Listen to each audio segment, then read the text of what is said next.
April 1968. I'm on my way to Vietnam in a Boeing 707. Dressed in my summer khaki dress uniform, a pretty blonde stewardess waits on us hand and foot. She hands me a blanket and pillow. "Can I get you anything to eat or drink?" she asks. I'm having trouble imagining I'm on my way to war. My surroundings do not make sense. Nothing has made sense since I first began basic training at Fort Dix. I just turned 19 a few months ago. What do 19-year-olds know about life? What do they know about war? What do they know about Vietnam? I find myself striking out on all three counts. While my friends back home were starting their first year of college, I was going to a faraway country in Southeast Asia. The plane lands, and soon we're giving our orders for the year. I'm to be assigned to the 1st Infantry Division, the Big Red One.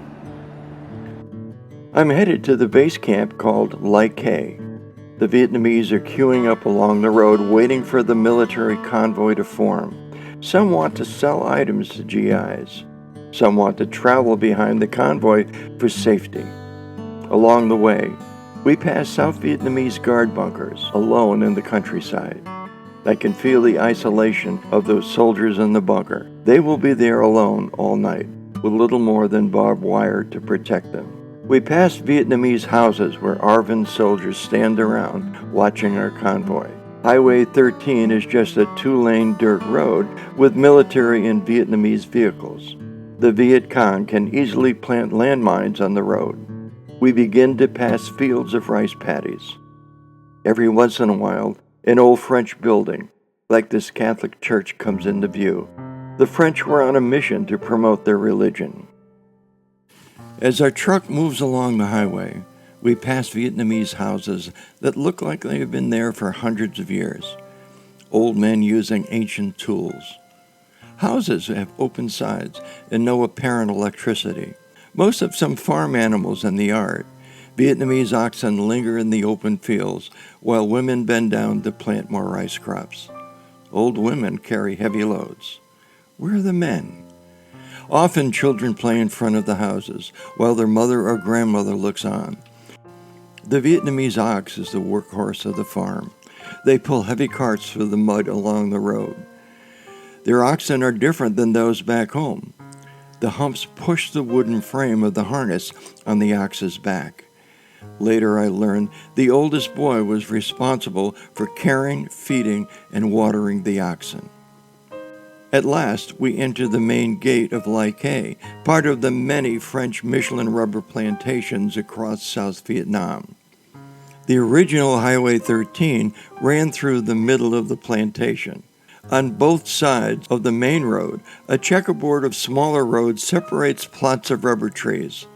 When this was a plantation, each square was a grove of rubber trees. Now the many units of the 1st Infantry Division have moved into the plots and cut trees down for their encampment. We must build our own work area in one of these wooden plots. The plantation also has the village of Lai Khe, which is now surrounded by barbed wire. When the plantation was in full swing, the villagers were the workers who harvested the liquid rubber and processed it for shipping back to France. The military airport was situated next to the main road. During the day, C-130s, caribou transports, spotter planes, and various helicopters landed and took off here. The rubber trees grew so close together they appeared as a wall, hiding everything within. Within the base camp, you would find many old French buildings used by the plantation's managers. This larger building was used as the division's headquarters. The roads were kept at a high arch to shed water during the monsoon season. Oil was sprayed on top of the dirt to keep the dust from heavy traffic at a minimum. Here, a 3/4-ton truck takes some of the Vietnamese women to their camp, who are hired to help clean the sleeping areas, shine boots, and pack up and clean our laundry. They would do laundry once a week. The girls were called hooch girls, as the tents we slept in were called hooches. One day, as I was waiting in the barber shop, I tried to converse with this young ARVN soldier. Not knowing if he spoke English, I asked if he did in sort of a pigeon-style broken conversation. He immediately replied in perfect English. I asked where he learned how to speak English, and he said, Yale University in New Haven. We spent the next 30 minutes reminiscing our favorite eating spots around the university. Life here was full of surprises. Everywhere you looked, Lai Khe had helicopters buzzing about. We quickly became accustomed to the loud whap of the main rotor blades. In the morning, 10 or 12 Hueys would line up on the runway, and infantry squads would pile aboard on their way to their patrols out in the field. Hueys that brought back the dead and wounded were called dusters. A dust-off was a mission to bring back the dead or wounded to the base. Ultimately, my hooch would be directly across the street from the revetments where Cobra attack helicopters were parked. The Viet Cong always aimed for these formidable choppers. Often, the 5-foot-long 122mm rockets would land in our camp. As time went on, our bodies developed a muscle memory where they would recognize the sound of incoming rocket in the night and roll us off the cots and onto the floor. We would wake up and start crawling towards the bunker. The Chinook helicopter accomplished the heavy lifting. When repairing tanks in the field, I would have supplies and parts flown in by Chinooks. Many years later, I would have the job as an instructor for Avco Lycoming Company in Stratford, Connecticut, teaching repairs and diagnosis of the T-55 engines used in the Chinook. The village of Lai Khe was typical of a Vietnamese village close to an American base camp. The Vietnamese quickly learned to Americanize their shops. Signs would be in English. There were photo shops to get your films developed, barber shops, gift and trinket shops, restaurants, bars, shops that did laundry, and places to get new dog tags made. These guys are new to Vietnam. The fellow on the left is wearing stateside fatigues, so he just got there, and the one on the right is wearing new jungle fatigues. The primary civilian transportation method in Vietnam were three-wheel motor scooters. These would haul supplies and people. They'd fit 6 or 7 villagers in the back. The next best transportation was the motorbike. Motorbikes would buzz around the base camp like hornets. The Vietnamese shops sold everything imaginable. There were lounge chairs, airline bags, blankets, clothing, bowls, dishes, cigarette lighters, and jackets. The barber shops had their haircuts down pat. No hair around the ears and just a little on top. Every bar had bar girls. These ladies weren't prostitutes. They would entice the lonely GI to sit with them and talk. During the conversation, they'd ask him to buy her a whiskey. The little glass of whiskey cost $5. In reality, the whiskey was just cold tea. My friend Thomas always spent time with this bartender at one of the clubs. Walking around the village perimeter, I saw a group of kids playing near a cement water well. They were behind the concertina wire that separated the village from the military base. Notice the clothes hanging from the barbed wire. These were our washed uniforms hanging on the barbed wire to air dry in the sun. Once dry, the girls would iron and package them to return them to our camp. Whether begging for food along the road or watching us from their yards, the Vietnamese kids were just like little kids back home, always smiling and getting into mischief.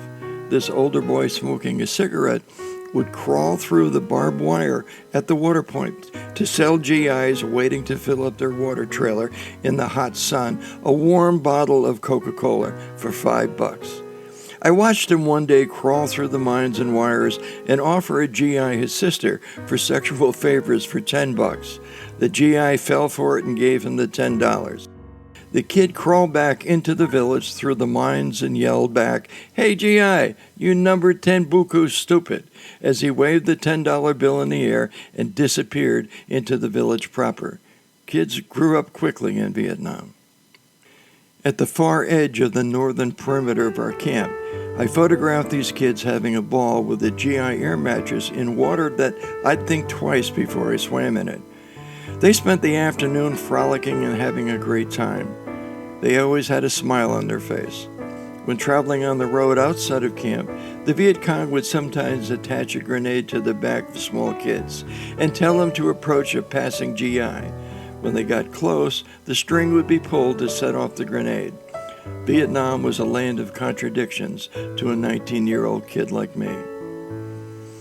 Once we arrived in the assigned area, we immediately began cutting down trees, clearing shrubs, and building a living and working space we would use for the next year. The completed camp would look like this. This was the main office and living quarters for our officer and sergeant. We welded a couple of shipping containers together and buried them in the ground. 4 stairwells were constructed from airport metal panels used on runways. We then covered everything with plastic. We constructed 2 air vents, and soon we had to fill hundreds of sandbags to place on top of the bunker. The huge mound of sand was delivered by first engineers, and a week of sandbag filling began. Our mascot puppy was given the name April, as this was the month most of us would be going back to the States. World War II soldiers were there for the duration. In Vietnam, soldiers were there for 365 days. The interesting thing about this predetermined time span was that very few guys talked about winning the war, at least those I talked to. Most only talked about surviving the 365 days and getting the hell out of there. I can't honestly remember anyone talking about winning. To me, my time in Vietnam was like a very long episode of The Twilight Zone. We needed a shower. So a wooden scaffold was built, and an empty diesel engine container was placed on top of it, and a submergent heater was lit inside. By 4 in the afternoon, we had a hot shower waiting for us. Our latrine was built near the wood line. It had screens to keep out the bugs, and underneath the seats were 2 55-gallon drums cut in half. When the drums were filled, they would be pulled out of the back, soaked with diesel fuel, and burned. This was the most undesirable job we faced. A gas mask was always used. Occasionally, we'd have a party on Sunday. Here we're coming back from the PX with cases of cold beer, Pabst Blue Ribbon. The guys are sitting around waiting for the steaks to cook while enjoying the cold refreshments. Once our hooches were built, life became normal. My friend Mike was building something out of wood next to a line of polished boots, courtesy of our 2 hooch girls. We did build a cover bulletin board to display important messages. By the time I was ready to go home, it was wall-to-wall Playboy centerfolds. At night, the guys would play cards and write letters to home, and a few of us would play chess. Some would record messages for their families to send home, and our families would send us recordings in return. The conversations were always uncomfortable. My desk was made from used ammunition boxes. Everything I needed was next to my cot, and the desktop would fold up. My 12-string guitar is to the left of the desk. Sundays were our day off. The dress code was flip-flops, cut-off shorts, and a hat. When we went to the village, we had to wear our complete uniform. During our regular working hours, most of us did not wear a shirt. The 3 men pictured wearing shirts always wore shirts, to each his own. Somehow, one of us stumbled into a volleyball net. This led to weekly games during lunch. Our work area was complete, and our maintenance work began to line up. Vehicles started coming in to be inspected, and work orders were filled out. Our supply person, Jose, began receiving supplies for our daily lives and jobs. He would order what we needed a couple of times a week. Once our work area was complete, we were able to bring in larger jobs that were lining up. Here, Mike and his crew are using our 5-ton wrecker to replace a barrel on our 155mm howitzer. Our vast open space made replacing the barrel easier than working in the field. Removing an engine and transmission from a 5-ton truck became a piece of cake. Our engineer equipment mechanics actually drove D6 Caterpillar bulldozers into the yard to diagnose problems. Framed by the rollover bar, Pop is scratching his head trying to figure out why this lump of steel won't start. First engineers' bulldozers had Rome plow blades installed. Our welders were cutting off the old blade and welding on a new blade and a stinger. There was so much welding involved that it took them 2 full days to complete the job. The vehicle portion of this M110 8-inch howitzer was a wreck. Using an M88 tank retriever, the main gun was being removed. They sent me down to Benoit to drive back a new vehicle. Without the weight of the main weapon, the new track vehicle flew down the road like a rocket. The GMC 8V71T engine pushed the speed up to 50 miles an hour. I had great fun driving it back to Lai Khe. When they sent me out to repair track vehicles on the nearby fire support bases, I always took my 3/4-ton work truck.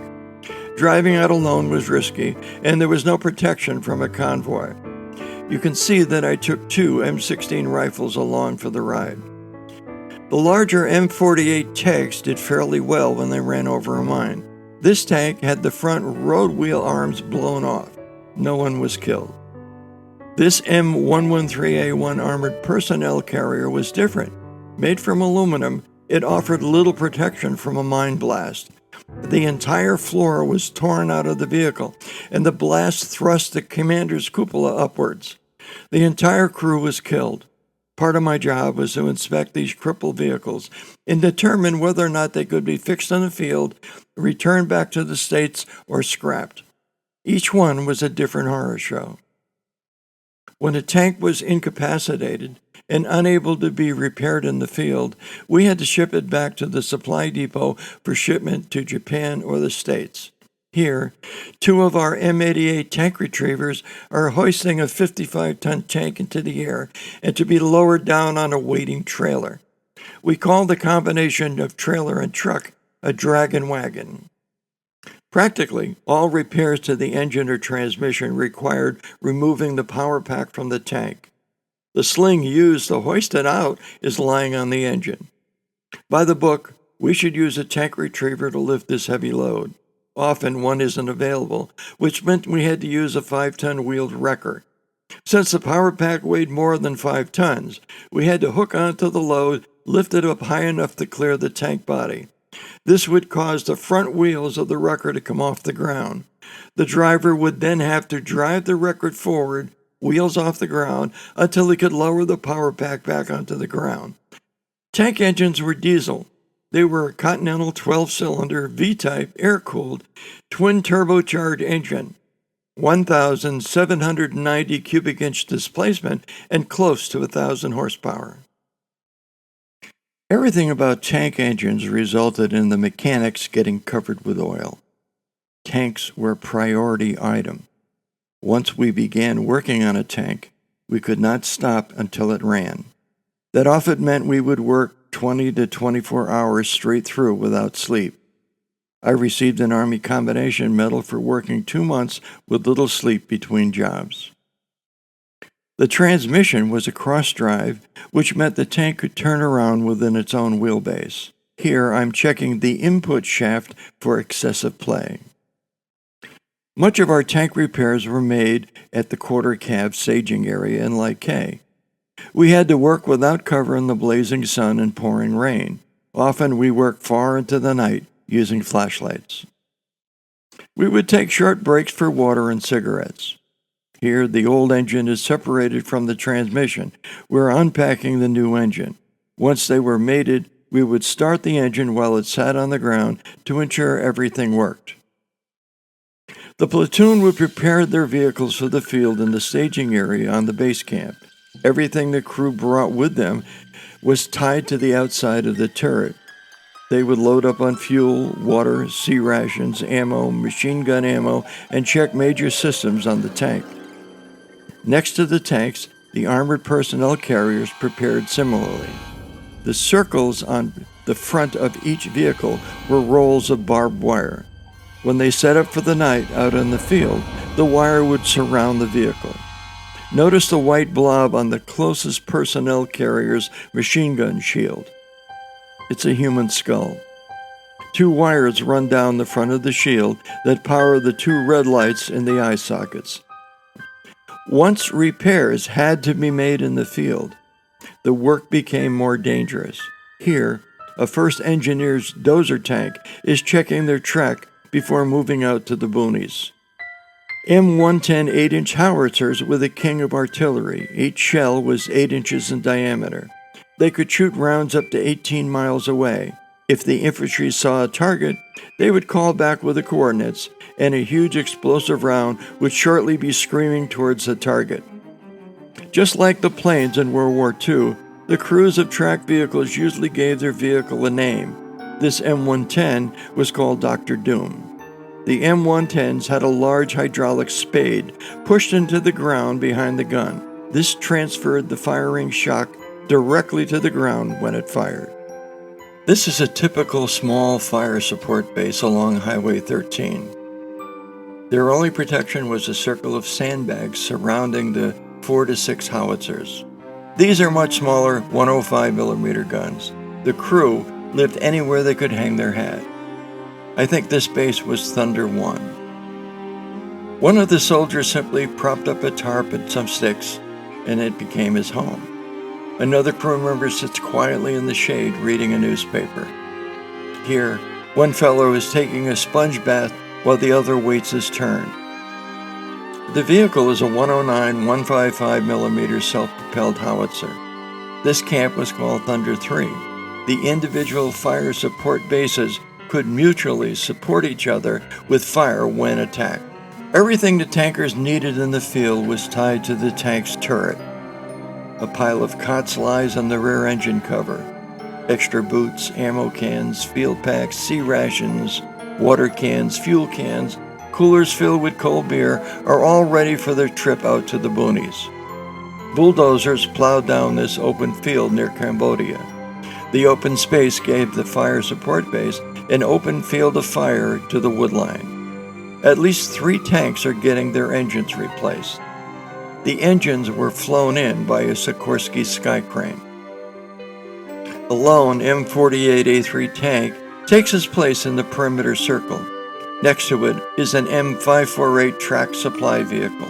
The entire perimeter needs to be surrounded by barbed wire in case of a ground attack. Here some soldiers are setting up the wire and putting it in place. It's blistering hot, and like usual, few are wearing shirts. This M60-based combat engineer vehicle passes an M109 155mm howitzer as it makes its way around the perimeter. Once the circle is set up, the howitzers will be in the center of the ring, surrounded by tanks, armored personnel carriers, and infantry. Later that night, we were hit by withering fire all around the perimeter. The tall AVLB bridge launcher is used across streams and rivers. It can unfold a bridge, lay it down, travel to the other side, and pick it up. A new M113A1 transmission sits in the foreground. Another tank is set in its place on the perimeter. Each tank has a powerful xenon light attached to the top of the cannon barrel. It can light up a football field. This 113A1 armored personnel carrier crew is cleaning out the inside before it sets up for the night. The heat was unbearable and the dust was stifling. After fighting all night against the ground attack, this soldier wandered into the track vehicle where they serve coffee. He's been awake all night long. He came in, sat down on an ammo can, put his head in his hand, and couldn't say a word. He was entirely emotionally burned out. This last picture shows you what it looked like to get your orders to go home the next day. Tomorrow, he'll be on his way home in a Boeing 707 with a pretty stewardess to serve him meals and get him a blanket and pillow. Everything about this war is incongruous. Our journey back into society will ultimately be more confusing, a world indifferent to all their young men suffered. In my mind, I could hear the control voice of Outer Limits saying, "We now return control of your television set to you." In my heart, I understand that my television set was far beyond repair. Thanks for watching.